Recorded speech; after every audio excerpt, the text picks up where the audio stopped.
Hello mga friends! At hello sa lahat ng mga nagmamahal sa akin. Kahit photogenic lang ako. Charo! Share ko lang mga friends sa mga kaganapan ng aming outing. So morning chika, tapos tawag sa jowa, magluluto ng breakfast is sausage and spam. Salamat sa nag-sponsor ng spam.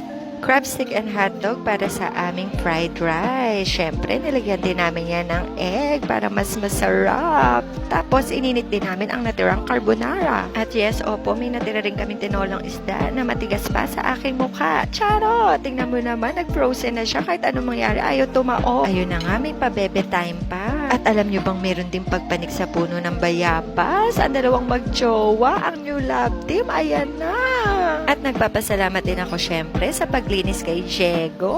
Syempre, dahil TikTok is live, ayan na, magti-TikTok na sila. Ang saya-saya, ang cute-cute, nakakatuwa. Salamat kay Jessa na punong abala. Salamat din sa dalawang magjowa na ang ambag ay puro patawa. Alam nyo ba mga friends na ang puno pala ng saging ay pinapausukan para daw mas matibay. Sus ko, hindi ko yun alam. Kaya pala yun sa amin, tuwing kakainin namin ay sira-sira. Charo! Salamat din sa paanli kape. Salamat din sa paghahanda ng breakfast. Alam nyo ba, super saya kasi naisipan namin biglang maging boodle fight. Hindi ko akalain na magkakaganto ang aming breakfast. Ang saya-saya. Naisip ko kasi na mas maganda kung kakain kami sa tabi ng pool, pero mas witty sila kasi naisip nila na i-boodle fight to. O ayan ang ending. Ang ganda-ganda, nakakatuwa. Ba-aba pa na yung pa-baby time nitong dalawa. Nakakarami na kayo Charot! Siyempre, bago naman kami kumain, nag-pray din kami. Tapos ayan, super kain na naman. Super busog-lusog. Alam nyo ba, ang dami na naman namin pinag-usapang buhay ng may buhay. Charot! Siyempre, banding time. Mamimiss namin ang isa't isa. Nakakatuwa lang talaga na hindi kami nauubusan ng pag-uusapan at ng pagtatawanan. Charot! At siyempre, para mas masaya, nagpag-games din. Ayan na. Tingnan nyo na lang kung sino ang abugbog aberna. Hindi ako magbibigay ng clue, pero I'm sure mahuhulaan nyo naman kung sino ang bugbog sarado. Chugug!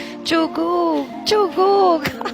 Hindi naman kasi nagsabi si Lisel na gusto niya lang pala mabugbog. May paganyan-ganyan pa siya. E di sana sinabihan niya na lang ako. Master ko kaya yan. Diyan yata ako magaling. Charot! Ewan ko ba siya talaga ang balagong ng mga oras na yan. Buti na nga lang, ayan, nakapalo rin siya. Pero laro-laro lang naman yan, mga friends. Wala namang pisikalan at personalan na nagganap. Talagang sadyang katuwaan lamang. At sadyang siya lang talaga ang laging tinatamaan. Ewan ko ba, akala niya yata may premyo ang mga pagpalo sa kanya. Ayan, diba? Bugbog aberna. Kawawa naman. Charot! Natapos naman ang palaro na wala namang nag-friendship over. Charot! After ng palaro na wala namang papremyo, kundi puro abugbog, ayan, nag-swimming na kami at nag-TikTok para more bonding. Siyempre, sa sobrang saya namin, alam namin na mamimiss namin ang isa't isa. So, yun lang mga friends. Sana next time makasama na ang iba. Wag na kayong drawing. Yun lang. Love you, mga chup-chup. Bye-bye!